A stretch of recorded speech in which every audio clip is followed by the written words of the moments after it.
জনবল্লভ জয় গিরিবর ধারী, জয় গিরিবর ধারী, জয় গোপী জনবল্লভ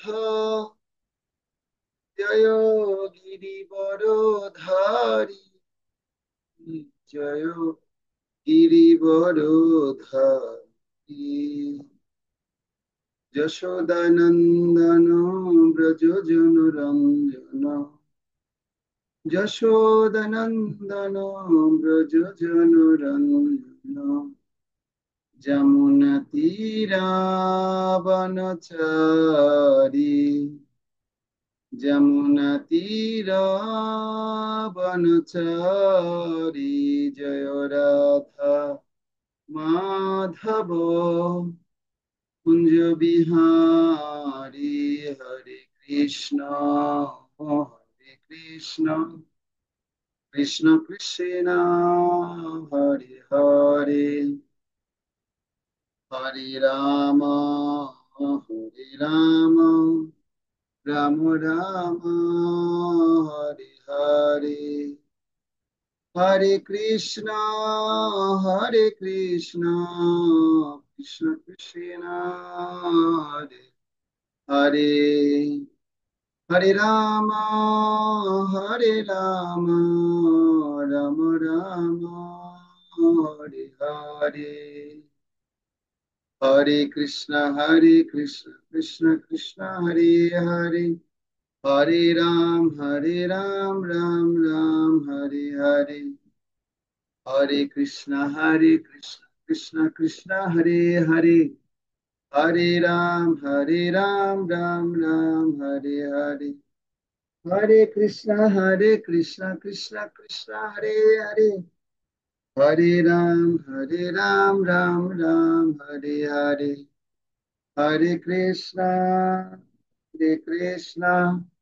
কৃষ্ণ কৃষ্ণ হরে হরে, হরে রাম রাম রাম হরে হরে, জয় রাধা মাধব রাধা মাধব, রাধা মাধব জয় রাধা মাধব, জয় রাধা কুঞ্জ বিহারী, রাধা কুঞ্জ বিহারী, রাধা কুঞ্জ বিহারী, শ্রী রাধে জয় গৌরনিতাই, গৌরনিতাই গৌরনিতাই, জয় গৌরনিতাই, জয় জয় প্রভুপাদ প্রভুপাদ প্রভুপাদ, জয় জয় প্রভুপাদ, নিতাই গৌর হরি বল, হরি বল, হরি বল, নিতাই গৌর হরি। जय श्री श्री राधा माधव की जय, राधा भगवान की जय, गुणिताई भगवान की जय, सावरपुर भक्त बिंद की जय, अनंत कोटि वैष्णव बिंद की जय, जय गंतरा श्रीमद् भगवद गीता ग्रंथ की जय, जीवनी प्रस्तुति क्लास संशोधन कर समस्त गौर भक्त जय, जय जय निताई गौर सीतानाथ जी हरि हरि। আমরা এখন সবাই মঙ্গলাচরণ করব। সবাই দুই হাত জোর করে আমরা প্রার্থনা নিবেদন করবো ভগবানের কাছে। ওম অজ্ঞানতিমিরান্ধস্য জ্ঞানাঞ্জন শলাকয়া চক্ষুরুন্মিলিतं येन তস্मै শ্রী গুরুবে নমঃ। श्रीचैतन्यमनोभीष्टं स्थापितं येन भूतले स्वयं रूप कदा मह्यं ददाति स्वपदान्तिकम्। वन्देऽहं श्रीगुरु श्रीयुतपदकमलं, श्रीकृष्णवंश श्रीरूपं साग्रजातं स्वगण रघुनाथान्वितं तं सजीवं साद्वैतं सवधूतं परिजनसहितं कृष्ण चैतन्य देवं श्री राधा कृष्ण पादान सहगणा श्रीविशाखान्वितांश्च नम ॐ विष्णुपादाय कृष्णपृष्ठाय भूतले श्रीमते भक्तिवेदान्त स्वामिनीति नामिने नमस्ते सरस्वते देवे गौरवाणी प्रचारिणे निर्विशेष शून्यवादी पाश्चात्यदेशोद्धारिणे वाञ्छाकल्पतरुभ्यश्च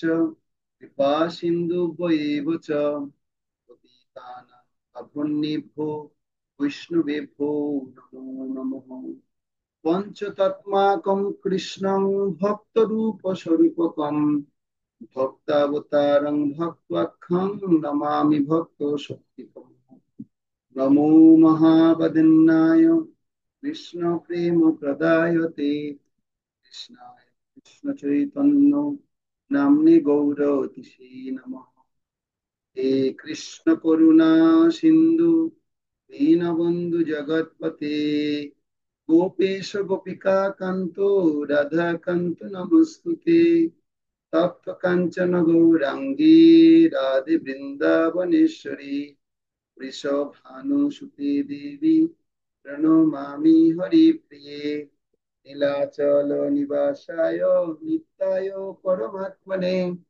बलभद्र सुभद्राभ्यां जगन्नाथाय ते नमः ओम वृंदाय तुलसीदेव्यै प्रियै केशवस्य च विष्णुभक्ति पदे देवी सप्तपत्यै नमो नमः जय श्री कृष्ण चैतन्य प्रभु नित्यानंद श्री अद्वैत गदाधर श्रीवासादि गौरभक्तवृंद हरे कृष्णा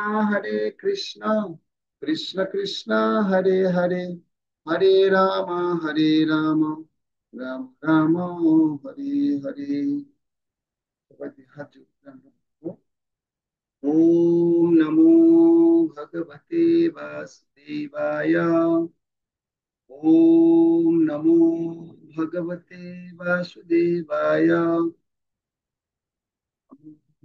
भगवते वासुदेवाय नारायणं नमस्कृत्य नरं चैव नरोत्तमं देवीं सरस्वतीं वेशं ततो जयमुदीरयेत् हरि ओम तत्सत् नमो ओम विष्णुपादाय कृष्णपृष्ठाय भूतले श्रीमते जयपताका सन्निधानाय नमोऽच्चार्यपादाय निताय कृपयाय धर्मदाय नमः यस्य प्रसादात् भगवत् प्रसादो यस्य प्रसादात् ध्यायं स्तवं तस्य यशस्वी वन्दे गुरु श्रीचरणारविन्द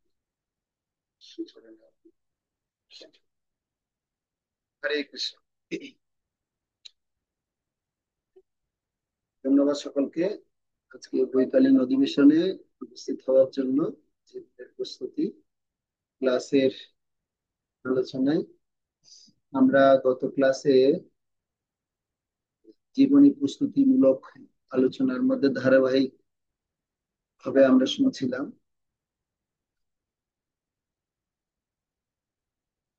ধারাবাহিকভাবে আমরা অনুগত হওয়া থেকে শুরু করে মানব জীবনের লক্ষ্য পরিষ্কার পরিচ্ছন্নতা সাধু সঙ্গ এবং বিশ্বাসের শক্তি সম্পর্কে শুনছিলাম গত ক্লাসে আমরা বিশ্বাসের শক্তি সম্পর্কে শুনেছি অনেকগুলো শক্তি লাভ করেছি বিশ্বাস বিষয়ে বিশ্বাস কি বিশ্বাস কেন আমাদের এত বেশি প্রয়োজন এবং বিশ্বাসটা সম্পর্কে ভগবত গীতায় তাই বলেছেন বিশ্বাস শব্দের অর্থ কি আমরা শুনেছি শ্রদ্ধা শব্দে বিশ্বাস করে সুদৃঢ় নিশ্চয় কৃষ্ণ ভক্তি কইলে সর্বকর্ম কি হয় তো বিশ্বাসের সংজ্ঞা ভগবান দিয়েছেন দ্বাদশ অধ্যায়ের 2 নম্বর শ্লোকে এই শ্লোকখানা সবাইকে শিখতে বলেছিলাম কারা কারা শিখেননি হাত তুলুন দেখি একবার দ্বাদশ অধ্যায়ের 2 নম্বর শ্লোক 12 অধ্যায়ের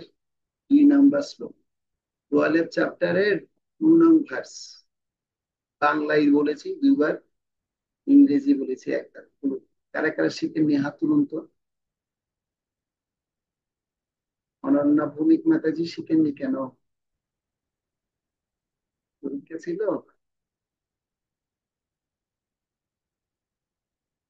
সাউন্ড সাউন্ড কম করো।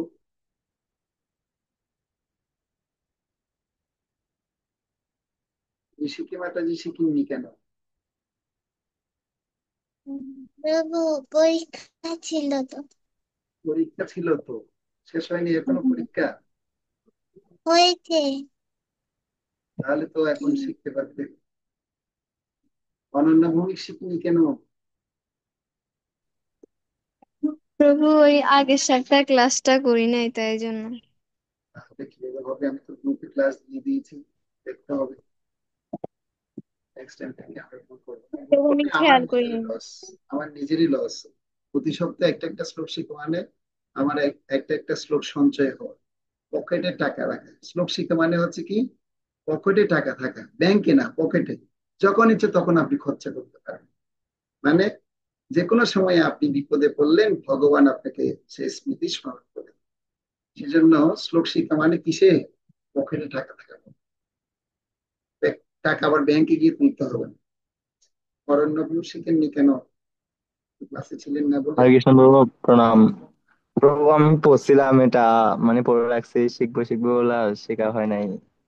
চাপ আছে আর। আপনার তাহলে আগামী রিভিশন সপ্তাহে দিলে পারবো। দুটো শ্লোক শিখবেন, হ্যাঁ? এই আচ্ছা সপ্তাহে প্রভু। এবং আগামী সপ্তাহে। আচ্ছা প্রভু। গত সপ্তাহে হরে কৃষ্ণ। ঠিক আছে, হরে তো কৃষ্ণ আমরা প্রভু, গত প্রণাম। ক্লাসে যা শিখেছি, এখান থেকে যদি প্রশ্ন জিজ্ঞাসা করি, কি আপনারা পারবেন কিছু প্রশ্নের উত্তর দিতে? যদি আপনাদেরকে আমি জিজ্ঞাসা করি যে গত ক্লাসে আমরা যা পড়েছি, কিছু প্রশ্ন যদি আমরা জিজ্ঞাসা করি, আপনারা হাত তুলতে পারেন। হাত তুললে আমি আপনাদেরকে জিজ্ঞাসা করি। তো আমরা গত ক্লাসে যে শিখেছি বিশ্বাসের শক্তি, বিশ্বাস জিনিসটা কি, সে সম্পর্কে আমরা দেখেছি। তো প্রথম থেকে যদি আমরা এই ক্লাসটা যদি আলোচনা করি, আমাদের জীবনে কৃষ্ণ ভাবনা অনুশীলন করার কোন বিষয়টি সব থেকে বেশি গুরুত্বপূর্ণ? আপনাদের মধ্যে কি কেউ পারবেন? আমাদের জীবনে আমাদের জীবনে কৃষ্ণ ভাবনা অনুশীলন করার কোন বিষয়টি সব থেকে বেশি গুরুত্বপূর্ণ? গত ক্লাসের আলোচনা থেকে যদি কেউ বুঝতে পারেন, বিষয়টি সবচেয়ে গুরুত্বপূর্ণ। ক্লাসের নামেই তো বলে দিচ্ছে, আমাদের জীবনে কৃষ্ণ ভাবনামৃতের সবচেয়ে কোন বিষয়টি সবচেয়ে গুরুত্বপূর্ণ? কে পারবে আনসার? হ্যাঁ, বৃন্দাবতী যে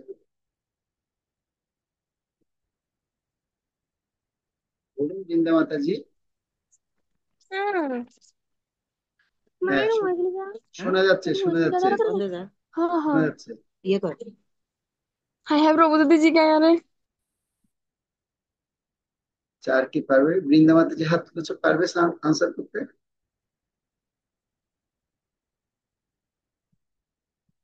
আচ্ছা, কেউ পারবেন না? অরণ্যপু বলুন, কি আনসার? হরে কৃষ্ণ প্রভু, বিশ্বাস ও ভালোবাসা। ভেরি গুড, বিশ্বাস এবং ভালোবাসাটা সবচেয়ে গুরুত্বপূর্ণ। একবার হাততালি দিই। আনসারটা পেরেছে না? আমরা তো পারিনি। ক্লাস আলোচনা হয়েছে সেটাই, কৃষ্ণ ভাবনামৃতের সবচেয়ে গুরুত্বপূর্ণ বিষয় হচ্ছে কি, শিল প্রভুপাদ এই সোসাইটি তৈরি করেছেন শুধুমাত্র দুইটা জিনিসের উপর, একটা হচ্ছে বিশ্বাস আর একটা হচ্ছে ভালোবাসা। আচ্ছা, আমি ক্লাসের মধ্যে আলোচনা করতে করতে এক প্রেক্ষিতে বলেছিলাম যে বৃন্দাবনে এবং বার্সানায় দুইজন মহারাজ আছেন। একজন হচ্ছেন নন্দ মহারাজ, আরেকজন হচ্ছে বিশ্ববানু মহারাজ। তো বিশ্ববানু মহারাজের কত গাভী ছিল? কি বলতে পারেন?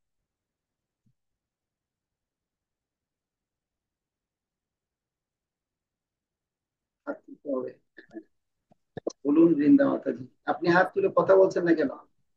না প্রভু, আগে নেটওয়ার্কে ডিস্টার্ব করছিল তো শুনে না। বলো। প্রভু 20 লক্ষ। 20 লক্ষ? আনসার ঠিক প্রভু আছে? 20 লক্ষ। 20 লক্ষ আনসার ঠিক নেই, গীতা মাতাজি বলছে ঠিক নেই। তাহলে গীতা রায় মাতাজি বলুন কত লক্ষ? 20 লক্ষের অধিক। 20 লক্ষের অধিক, হ্যাঁ, ভেরি গুড। হাততালি দিন, হাততালি দিন। আওয়াজ শোনা যাবে না কিন্তু হাততালি দিতে অকষ্ট তাই। আওয়াজ শোনা যাবে না কিন্তু হাততালি দিচ্ছি আমরা, হ্যাঁ, আপনি পেরেছেন। আচ্ছা, তাহলে আর কয়েকটা প্রশ্ন জিজ্ঞাসা করি। সবাই তো পারছেন দেখি, যারা পারছে না তারা চেষ্টা করুন। আমরা যখন সংস্কৃত উচ্চারণ করি, সংস্কৃততে লিখিত জ বা জফলা থাকলে সংস্কৃতের উচ্চারণ কি হবে, কিসের মতো হবে? মানে আমরা শ্লোকের শেষে যখন কি হয়, শব্দের শেষে যখন জফলা থাকে, জ বা জফলা থাকলে সংস্কৃত উচ্চারণ কি হবে, কে বলতে পারবে? জফা, জ বা জফলা থাকে, শব্দের শেষে জ বা জফলা থাকে, কে পারবে? গীতা মাতাজি না ঐশিকী মাতাজি? হ্যাঁ, সাউন্ড অফ হবে করে। কি হবে? রসিকা। না না, জফলা না। রসিকা রসিকা। জফলা যখন থাকবে, জফলা এবং হ্যাঁ, কয় রসিকার হয়ে যাবে তো। হ্যাঁ, তাহলে কি হবে? যেমন ধরুন কয় অন- জফলাটা অন- রসিকার হয়ে যাবে। যেমন অন্তস্তিয়ের পর যখন কি থাকবে, জফলা থাকবে, তখন কি হবে? অন্তঃস্থায়ী রশ্মি হয়ে যাবে। রশ্মি না, কিন্তু রশ্মিকার না, জফলার কথা বলছিলাম। ইয় উচ্চারণ হবে, ইয়। ও, উচ্চারণটা বলছেন, সরি। হ্যাঁ, উচ্চারণ, ইয় হ্যাঁ, উচ্চারণ। বেশ তো আচ্ছা, আমাদের ঠিক আছে। মহিলা। তাহলে আরেকটা সহজ প্রশ্ন জিজ্ঞাসা করি। তারপর আহ, ভগবান শ্রীমদ ভগবত গীতায় উনার কোন রূপের উপর আমাদের মনোনিবেশ করতে বলেছেন? আমরা শ্লোকে শিখেছি, শ্লোক থেকে জিজ্ঞাসা করছি, কোন রূপের উপর?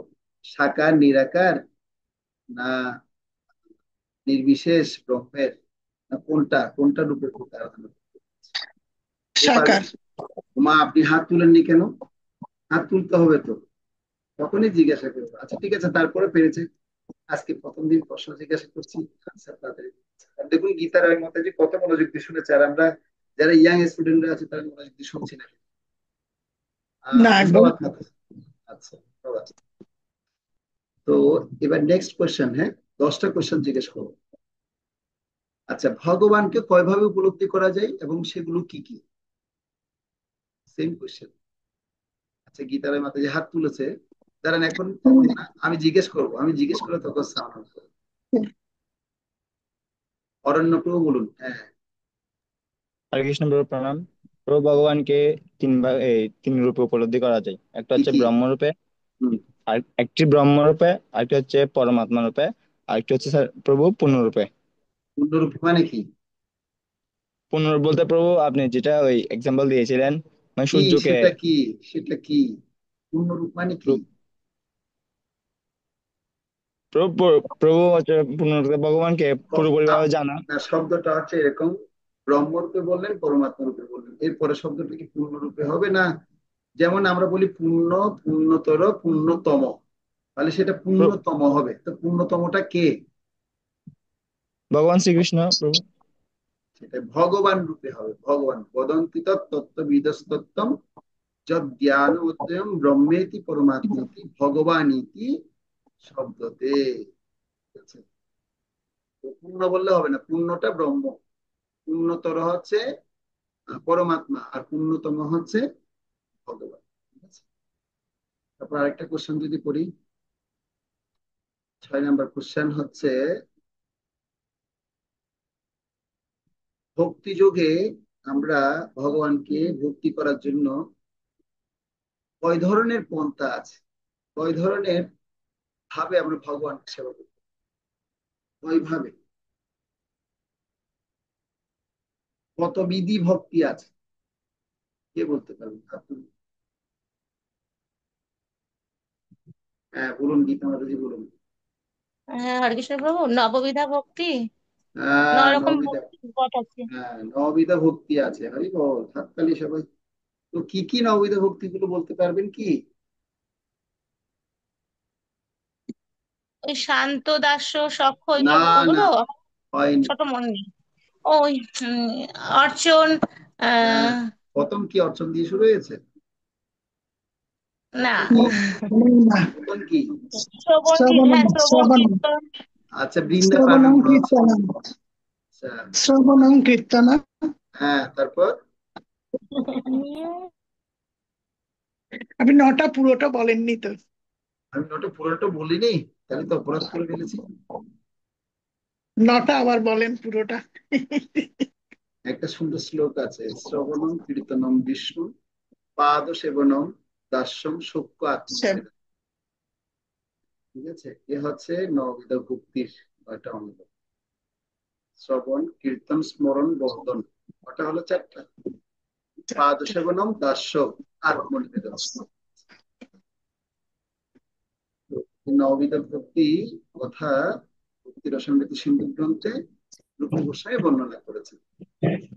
নববিধ ভক্তির কথা আমরা সবাই মনে রাখবো। ঠিক আছে, তাহলে আরেকটা প্রশ্ন করি। আরেকটা প্রশ্ন হচ্ছে যে শ্রবণ কীর্তন স্মরণ বন্দন পাদ সেবন দাস্য সত্য আত্মনিবেদনের মধ্যে, এই নববিধ ভক্তির মধ্যে সর্বশ্রেষ্ঠ কোনটা তাহলে আমরা বলতে পারি? নয়টার মধ্যে সর্বশ্রেষ্ঠ কোনটা, কি বলতে পারি? অনন্যা হাত তুলেছে, দেখি অনন্যা মাতাজি বলুন তো সর্বশ্রেষ্ঠ কোনটা।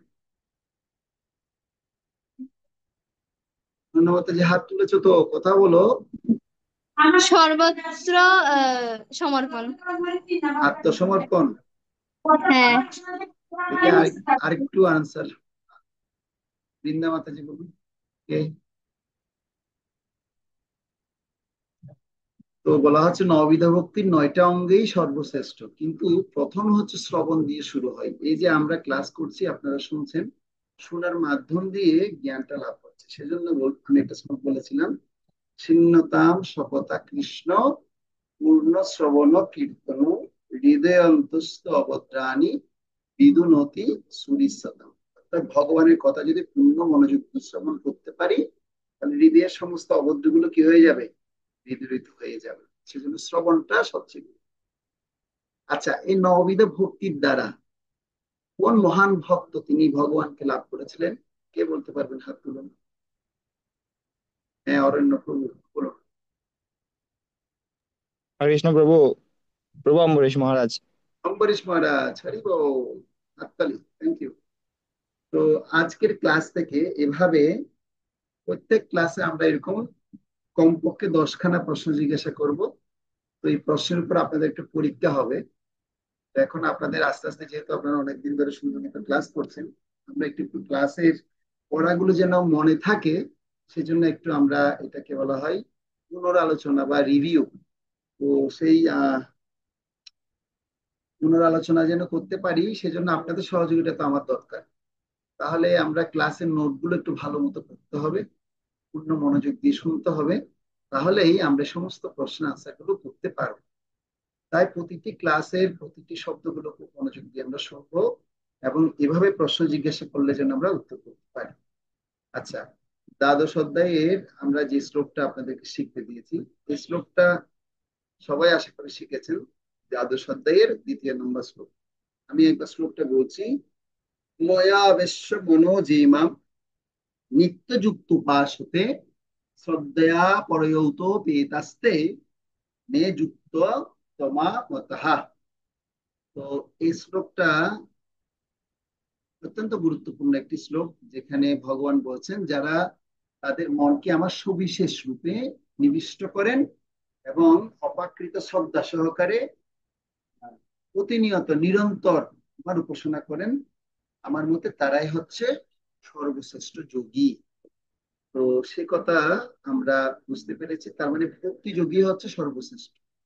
ভক্তি যোগী হচ্ছে সর্বশ্রেষ্ঠ, কেন? ভক্তি যোগীরা কি করে? ভগবানের সবিশেষ রূপের আরাধনা করে। তো এই বিষয়ে আমরা অনেক আলোচনা করেছি, আমরা অনেক কথা শুনেছি। ভগবানকে কিভাবে সবিশেষ ভাবে আমরা জানতে পারি, তার কথা আমরা শুনেছি। তারপর আমরা বিভিন্ন ভিডিও দেখেছি। তো আজকে এই বিশ্বাস সম্পর্কে আমরা আরেকটু আলোচনা করে আমরা আমাদের নেক্সট টপিকে যাব। নেক্সট টপিক, পরবর্তী টপিক্স এর নাম হচ্ছে আমাদের নিয়ম অনুবর্তিতা এবং সহনশীলতা।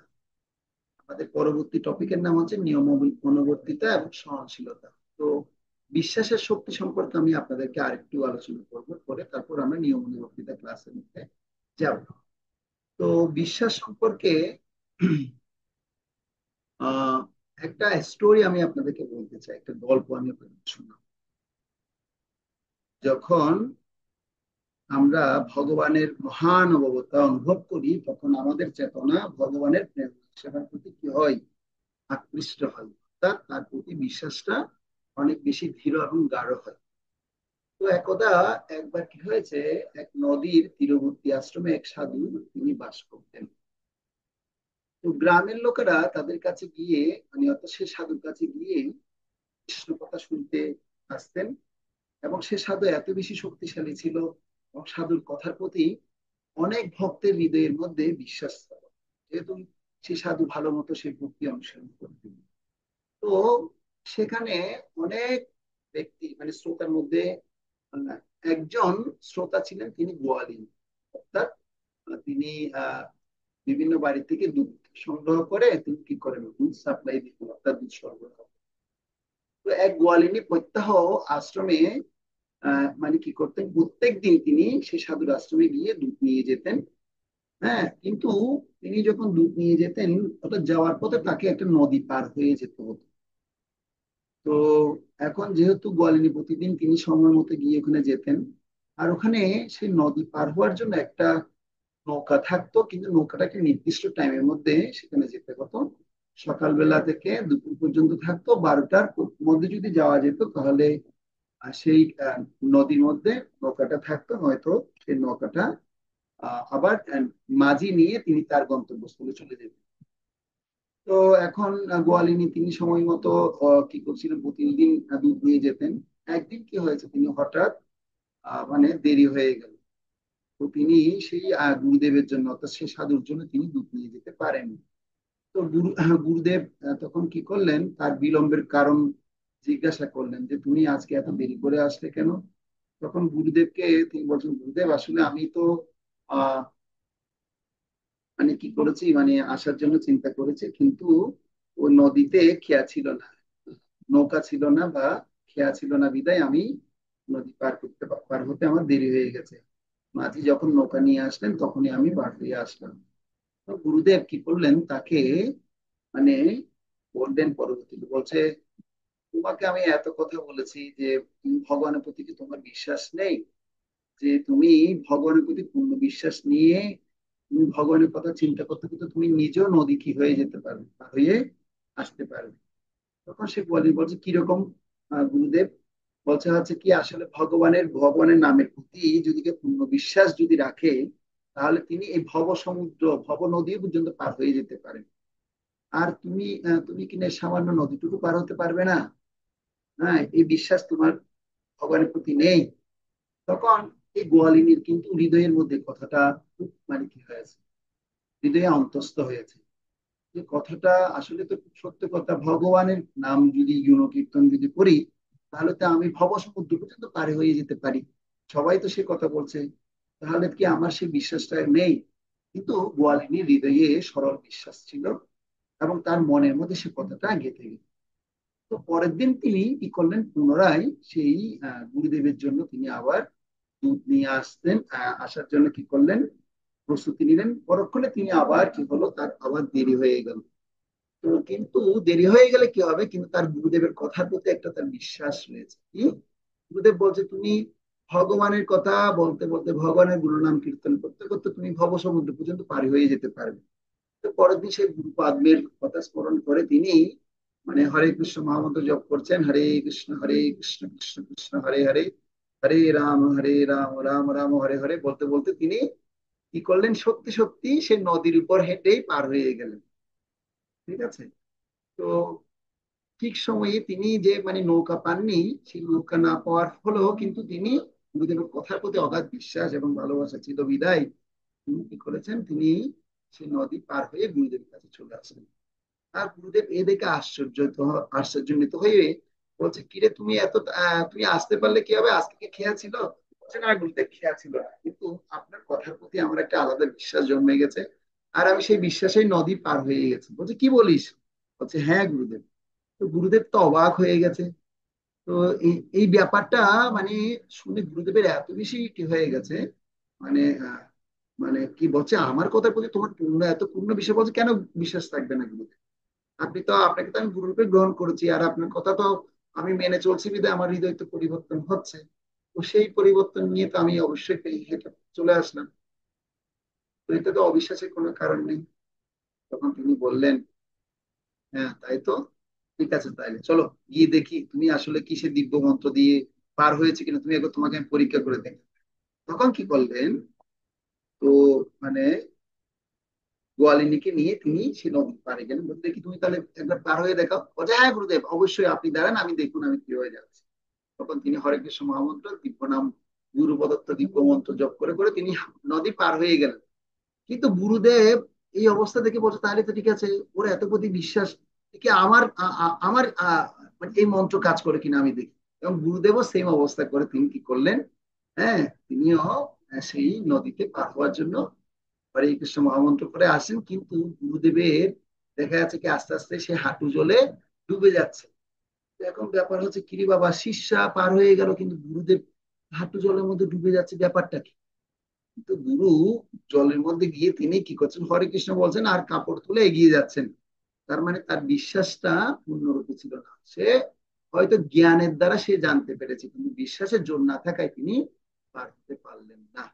এটা হচ্ছে আরেকটা সুন্দর দৃষ্টান্ত, যেখান থেকে আমরা বুঝতে পারি, যদি আমরা শুধুমাত্র বললে হবে না, এই বলার প্রতি আমাদের যদি দৃঢ় বিশ্বাস যদি না থাকে, তাহলে আমরাও সঠিকভাবে কোনো কিছুই আপ্ত মানে কি বলা হয়, প্রাপ্ত হতে পারবো না, রপ্ত করতে পারবো না।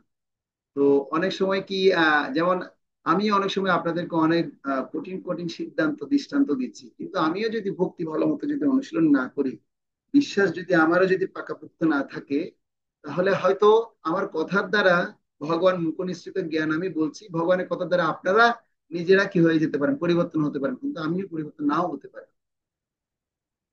তো এটা খুব আমাদের গুরুত্বপূর্ণ বিষয়, শেখার বিষয়, যে সেজন্য নিজে আচারী ধর্ম অপরকে শেখানোটাই জরুরি।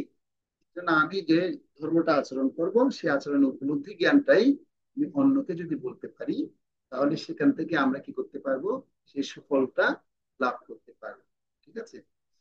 তো এ হচ্ছে বিশ্বাসের একটা জ্বলন্ত দৃষ্টান্ত আমরা দেখতে পেলাম। তো বিশ্বাসের জোর থাকলে সমস্ত কিছু সম্ভব।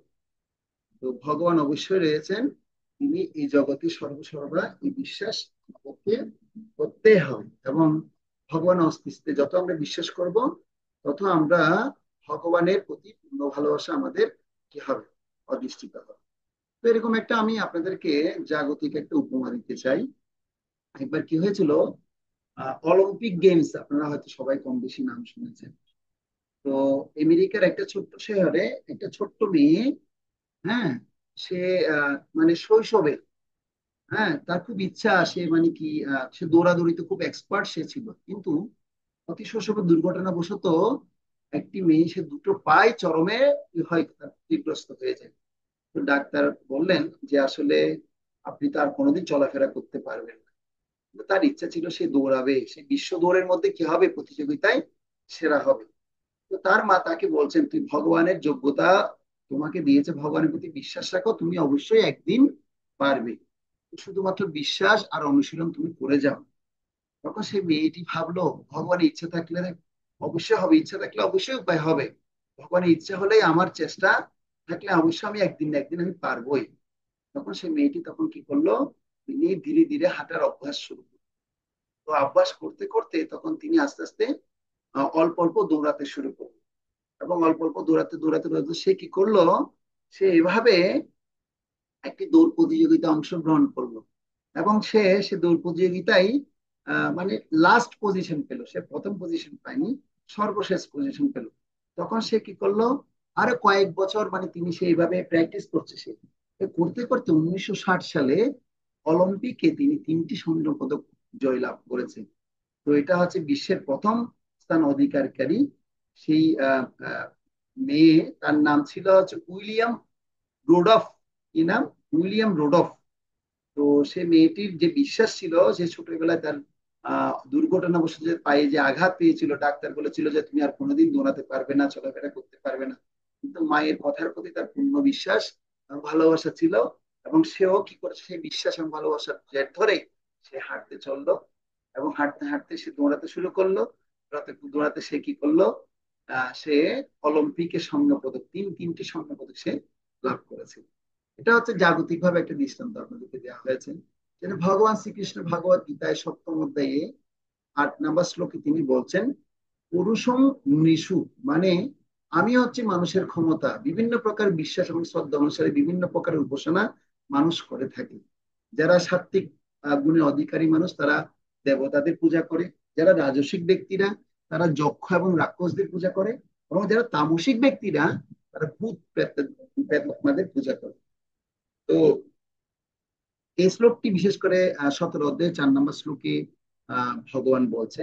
এর অনুবাদটা আমি আপনাদেরকে বললাম, যে বিভিন্ন প্রকারের বিশ্বাস এবং শ্রদ্ধা রয়েছে। যেমন কেউ আমরা সত্যগুণী আছি, যারা সত্যগুণী আছে তারা পরমেশ্বর ভগবান কৃষ্ণ বা দেব দেবতার পূজায় অংশগ্রহণ করবে। যেমন সামনে আমরা দেবী দুর্গা দেবীর কি আবির্ভাব, অর্থাৎ এই জগতে তিনি আসবেন, প্রকাশিত হবেন। আগামীকাল হচ্ছে সুন্দর মহালয়া অনুষ্ঠান না, সবাইকে মহালয়া সুস্বাগতম জানাচ্ছি এবং মহালয়ার প্রণাম নিবেদন করছি। এই দুর্গা দেবী তিনি হচ্ছেন আমাদের যোগমায়া এবং মহামায়া শক্তির প্রতীক।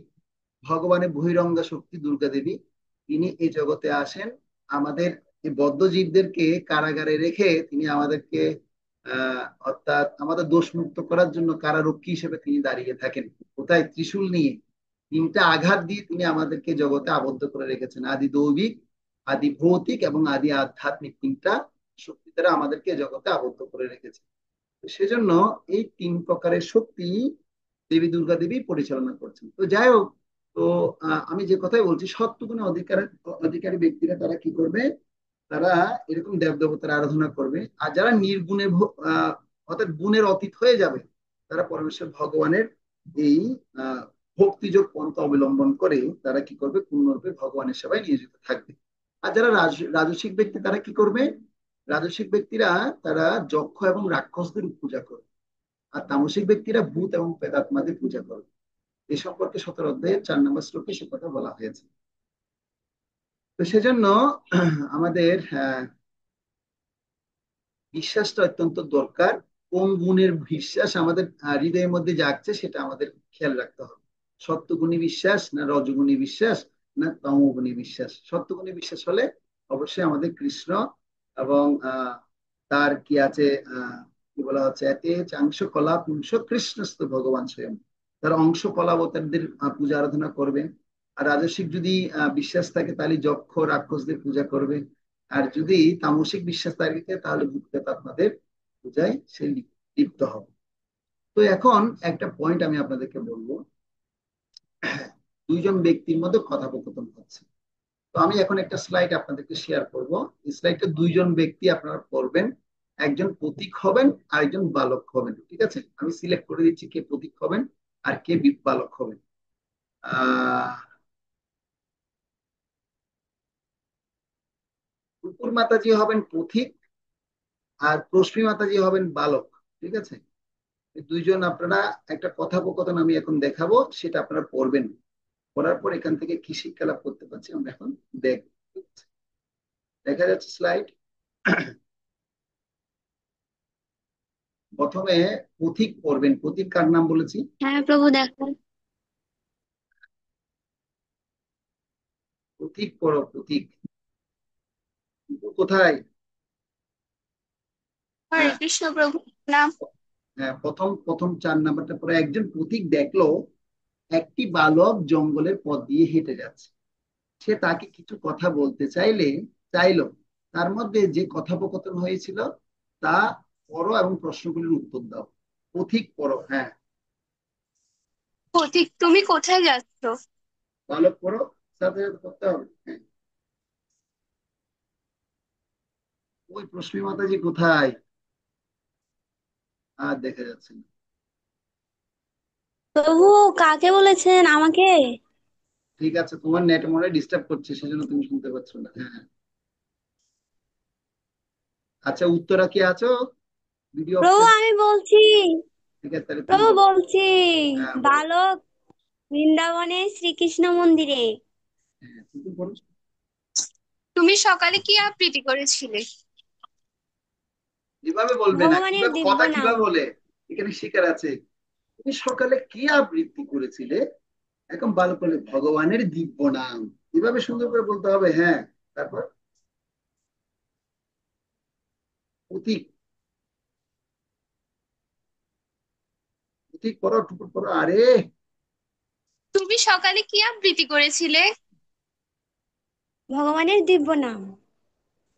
আরে, তোমার এখন অল্প বয়স, তুমি এখন কেন এসব আধ্যাত্মিক বিষয় নিয়ে চিন্তা করছো? আমি দেখছি আমার থেকে বয়সে ছোট হলেও অনেকে মৃত্যুবরণ করছে, তাই আমি মৃত্যু দরজায় কড়া নাড়ার আগেই প্রস্তুত হতে চাই।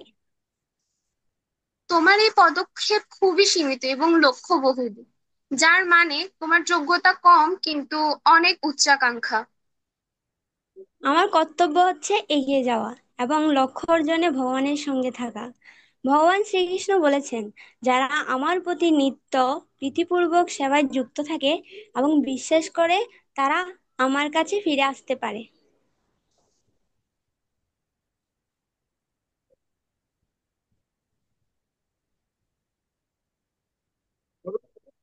ভালো। আমার এই কাজে প্রয়োজনীয় সম্বল হচ্ছে দৃঢ় বিশ্বাস, এবং আমার পদদ্বয় আমাকে সেখানে নিয়ে যাবে। আমি তোমাকে জিজ্ঞাসা করেছি তোমার খাবার বা পানীয় সম্বন্ধে। যদি আপনাকে কেউ বাড়িতে নিমন্ত্রণ করে, তাহলে আপনাকে নিজেকেই থাকা খাওয়া ব্যবস্থা করতে হবে। এটা কি ঠিক? না। অনুরূপভাবে আমার প্রভু, তার চাকর আমাকে তার বাড়িতে নিমন্ত্রণ করেছেন।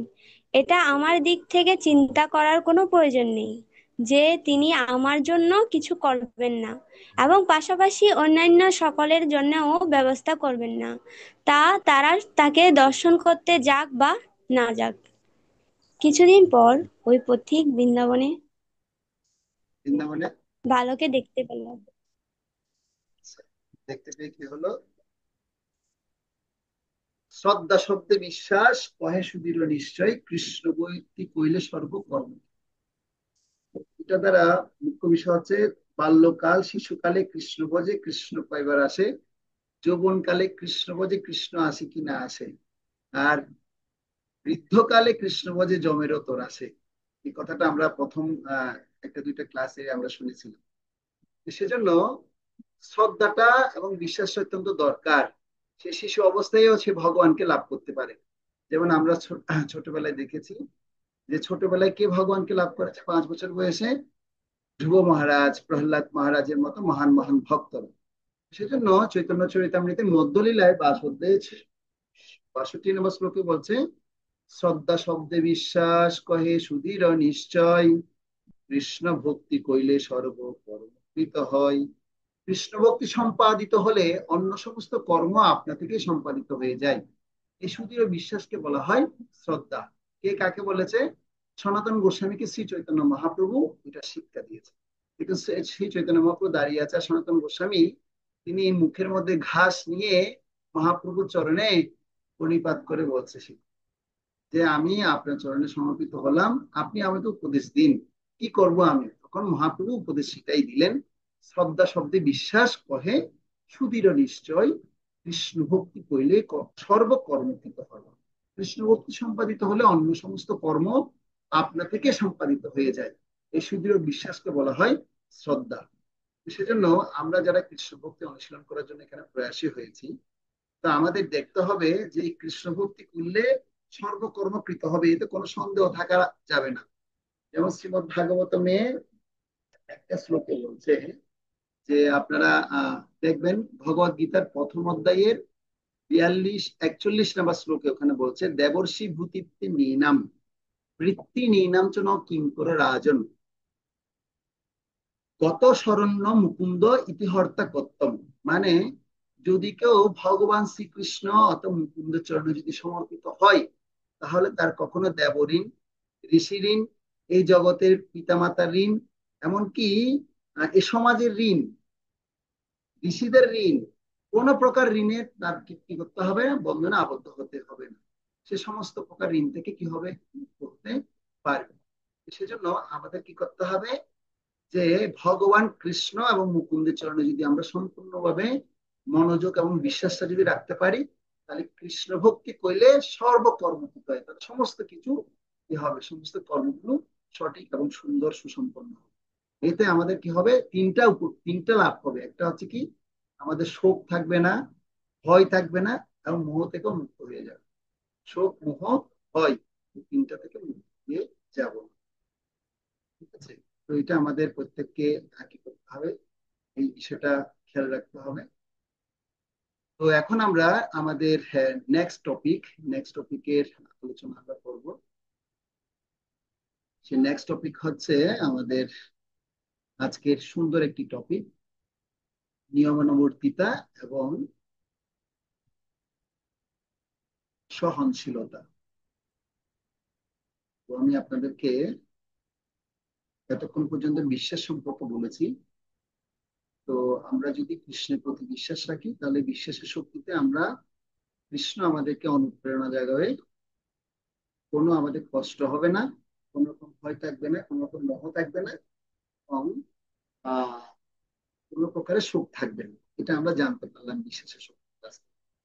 আজকের যে ক্লাস এখন হবে সহানুভূতি এবং নিয়মানুবর্তিতা, এটা খুব মনোযোগ সহকারে আমরা ক্লাসটা করব। আগামী ক্লাসে যেন আমরা সকল প্রশ্নের উত্তর আমরা দিতে পারি। ঠিক আছে, তো আপনারা প্রত্যেকের স্লাইডে দেখতে পাচ্ছেন কি লেখা আছে। একজন বড় করে পড়তে পারেন কি লেখা আছে।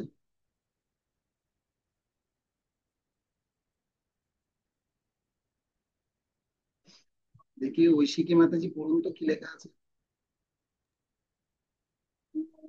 প্রভু কৃষ্ণ কৃপা না শ্রীমূর্তি না, কৃষ্ণ কিংবা শ্রীমূর্তি না, এর উপরে কি লেখা আছে। নিয়মানুবর্তিতা ও সহনশীলতা। আচ্ছা, ঐশিকী মাতাজি ইংলিশ মিডিয়াম পড়লেও বাংলা পড়তে পারে, ধন্যবাদ। সাউন্ড সাউন্ড অফ হয়েছে। হ্যাঁ, ছিল অভয়চরণবৃন্দ ভক্তি বেদান্ত স্বামী প্রভুপাদ জয় শিল প্রভুপাদ। আন্তর্জাতিক তো প্রিপারেশন ফর লাইফ কোর্স আমরা করছি। এই কোর্সের আজকের আমাদের টপিক হচ্ছে নিয়মানুবর্তিতা ও সহনশীলতা। তো নিয়মানুবর্তিতা মানে কি, তাহলে কি প্রশ্ন হয় যদি আমি আপনাদেরকে জিজ্ঞাসা করি, নিয়মানুবর্তিতা বা সহনশীলতা মানে কি?